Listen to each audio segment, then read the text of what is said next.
telling us is that we are on the road to prosperity. About what's your exit strategy, what's your escape hatch. Investavimas šiandien aptarinėjamas visur, tačiau daugeliui jis vis dar atrodo sudėtingas, rizikingas ar skirtas tik turintiems didelės pinigų sumas. Dėl to pinigai dažnai tiesiog guli sąskaitoje ir nuvertėja. Tiesa paprasta, investavimas nėra spėjimas, tai sprendimų sistema paremta rizikos supratimu, skaičiais ir disciplina. Šiame 94 minučių seminare aiškiai ir struktūruotai paaiškinu, kaip veikia investiciniai fondai, kaip skaityti ir suprasti svarbius dokumentus, į ką būtina atkreipti dėmesį prieš pradedant investuoti ir kokias klaidas dažniausiai daro pradedantieji.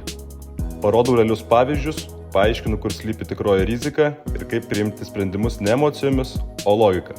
Tai nėra teorinis pasakojimas apie investavimą ir finansus, tai praktinis gydas žmogui, kuris nori suprasti, ką daro su savo pinigais. Jei nori investuoti ramiau, aiškiau ir užtikrinčiau, pilną seminaro įrašą rasi paspaudęs mygtuką žemiau arba pasinaudojęs nuorodą video aprašyme.